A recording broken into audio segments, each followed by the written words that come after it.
Oh, hi there. You just caught me harvesting catnip from my catnip plant patch. And for some odd reason, I happen to have this fully charged video camera running and I'm wearing a wireless mic. It's funny how that stuff often can work. You know, catnip just happens to be one of the plants that we grow here on our farm, among other things like chestnut trees and apple trees and black locust trees and mulberry trees. We're also growing pumpkins and amaranth and oats in our greenhouse over there. That stuff is intended to be feed for our birds. This catnip is for both our cats as well as cats like your cats, because you're gonna be able to buy this stuff pretty soon. But one of the things that we grow here on the farm that I don't talk about a lot because I don't have much to do with it is that for the last 6 years, my wife has maintained a very, very robust kitchen garden here on our farm. That kitchen garden is able to produce produce for my wife and me, and maybe even a few friends who like zucchini. And over the years, it's actually been really cool to see my wife's skills and talents as a gardener just like grow and develop, where she went from never having done much of anything when we first moved up here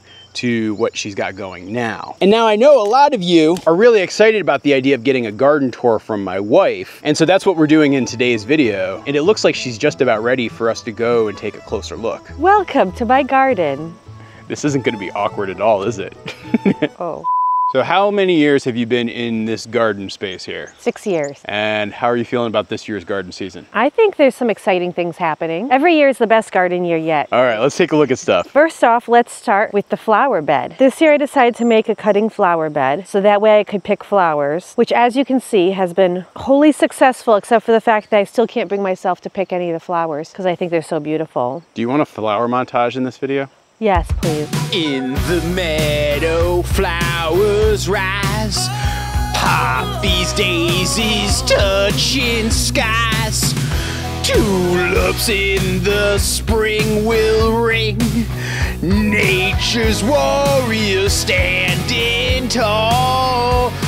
But look at them, aren't they great? These are new ones. I don't know what they're called. I actually have an app that'll tell us. You want to try it? Okay, yeah, let's try that. Do I push the... Yep, take a picture. It's the asters. Apparently it's non-toxic to humans and pets. It's not reported as a weed, not invasive. Who cares if it's a weed? Well, I guess it's cultivated here. Not quite an exotic, but it could almost be considered an exotic around here. It's just here for the pretty flowers. Maybe next year I'll have enough flowers to actually cut some and bring them inside. So what makes you set the different like flower beds and like how do you plan like what goes in each bed? Honestly, I just kind of stick them in wherever they look good. I don't really have a master plan. I was going to initially use the area behind the garden here. We're going to till it up and make garden beds back there that were just cutting beds, like rows of flowers. So it would have been like the zinnias, the asters. But we ended up kind of running out of time. Surprisingly, there's a lot to do on the farm. I just stuck them all in here. So it's pretty much like, hey, here's all the flowers I wanted. And I just put them in this bed. But then I put other flowers in other beds too. It's a really nice looking bed, I will say that. Thank you. You should look at it from this side too. Besides the asters, we have the cosmos, my snapdragons, and my zinnias. And I chose all different types of colors and such. So we have some different sorts. They're lovely. Yeah, I'm happy with them. I'm kind of disappointed because I was going to show you what happened to my dill, but they're gone. So I had some beautiful, oh, here it is. Look, there's two little caterpillars. I guess the other ones must have gone off to become butterflies. So these caterpillars are for, I think it's the eastern black swallowtail, the pretty black butterflies. So they have taken a liking to my dill plant and they're so beautiful and so happy here that I'm just letting them enjoy it. I have a little bit of dill for me, but really, if they like it, then I guess I'll just plant more next year. There's a lot of butterflies this year.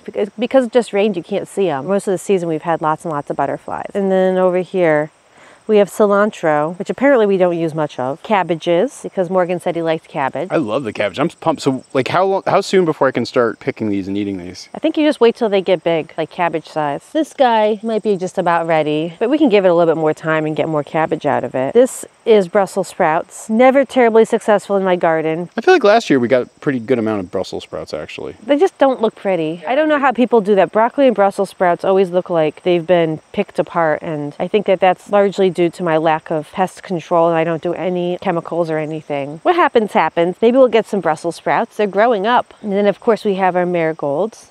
They're looking pretty happy. And then this bed, look at this. Wow. So this is where tomato jungle is this year. Doesn't seem long before we'll have some... We do have some tomatoes. Do we already? Yes, but those are the sun golds. Oh, those are the little guys? Yeah, so we have Mardi Gras green beans. So they come in 3 different colors. We had these for dinner last night. Green, and then purple. Oh, here's the purple one. So wait, they're 3 different colors on the same plant, or each plant has like a different color? I think each plant has different color. And then look at all the tomatoes. Let's go around this way. I don't know what kind these are. It's either Amish paste or San Marzano. Look at this. They're going crazy. Pretty happy about that. This is actually one of my favorite things that we do in the garden, because it's like, it's easy to like cook them down and turn them into paste, and then that turns into food over the remainder of the winter, which is nice. Sounds like you have your work cut out for you. I know.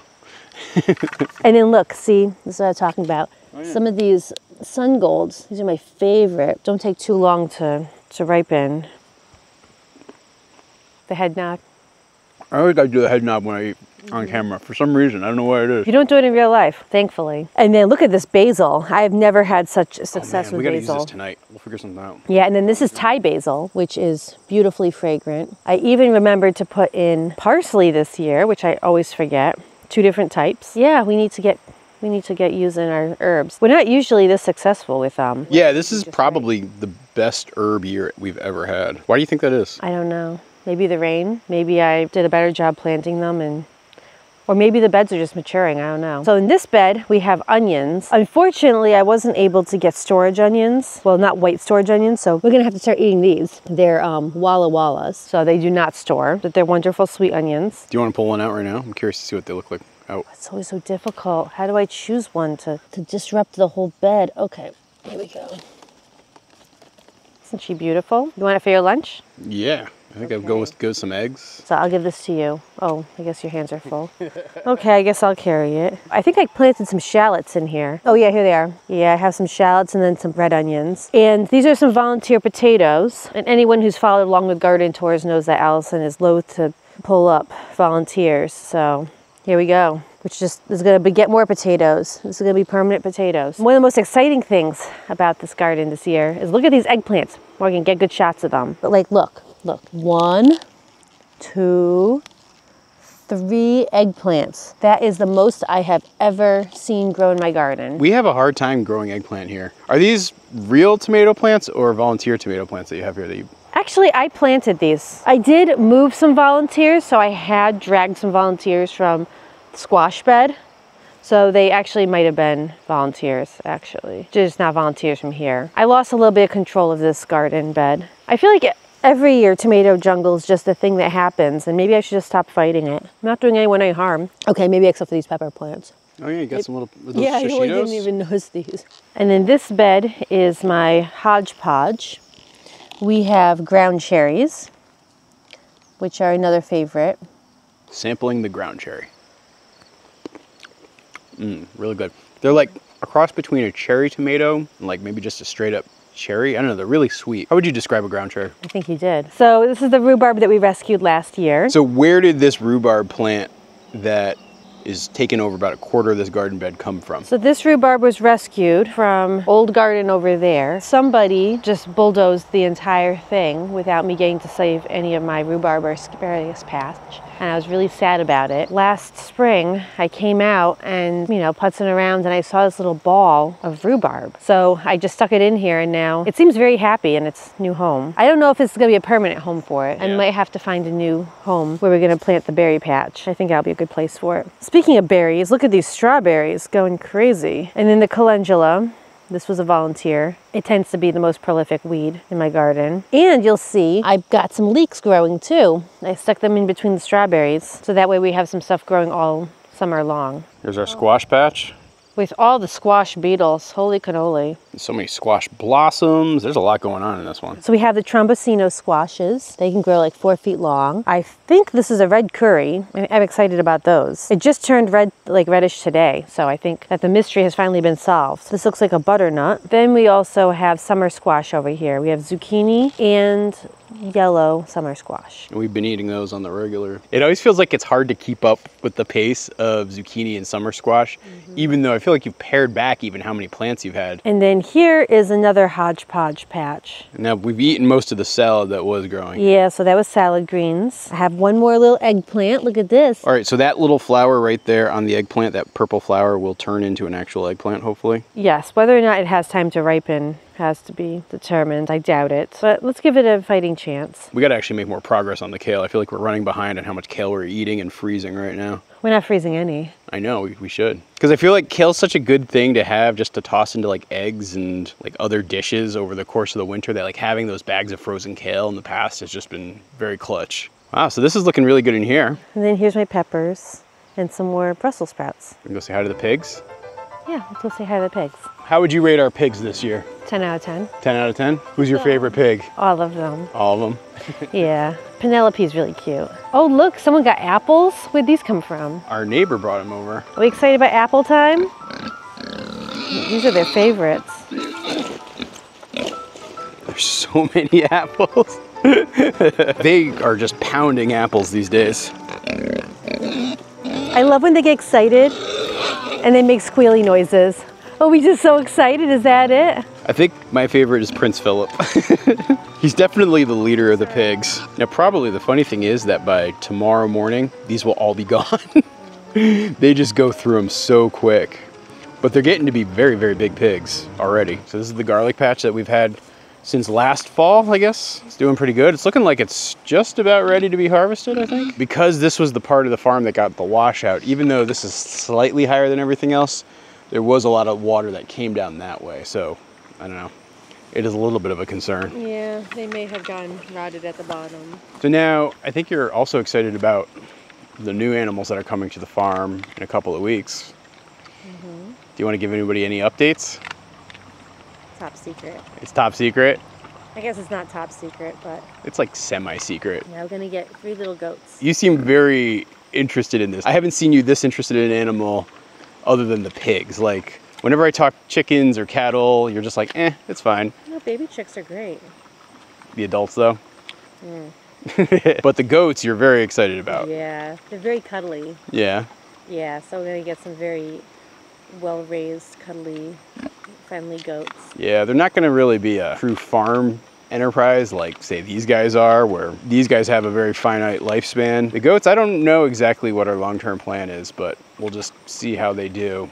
So now that I've harvested a bunch of my catnip, it's time to move on to the next step in the process of making this catnip something that I can sell. So what I need to do is grab some bundles of this stuff, and I just take a little piece of wire, and I wrap it up, just by twisting the wire. This way I have these little bundles just like this.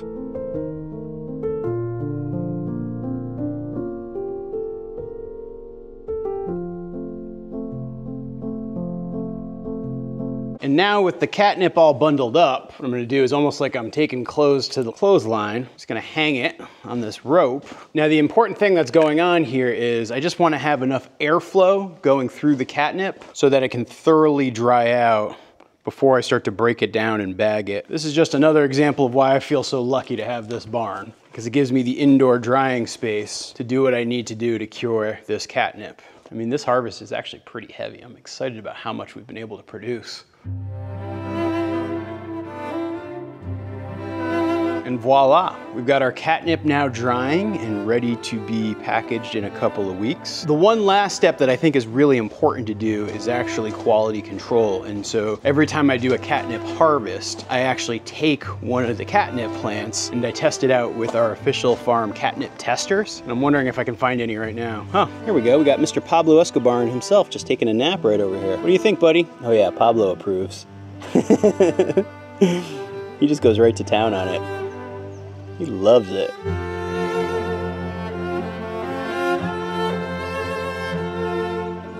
Okay, so our first tester seems to really agree with this catnip. Now let's try the second tester. Hey Lil, how's it going? I got a surprise for you, but it's not cat food. You might like this one even better. Ooh, she loves her catnip. So Pablo likes to eat the leaves. I've noticed that Lil prefers the flower buds. Oh, look at her, she's going to town. So for those of you guys who might be newer to our YouTube channel, Lil Barn Cat used to be an outdoor cat, but she actually was hit by a car. And luckily we were able to save her, but she's been a house cat ever since. And so she actually usually spends most of her time hanging out in my office or coming down to the dining room or kitchen and yelling at us to feed her. She's probably one of the animals you guys see the least on the farm, but she might be one of the animals I'm closest to on the farm. But it really makes me happy to see her so happy.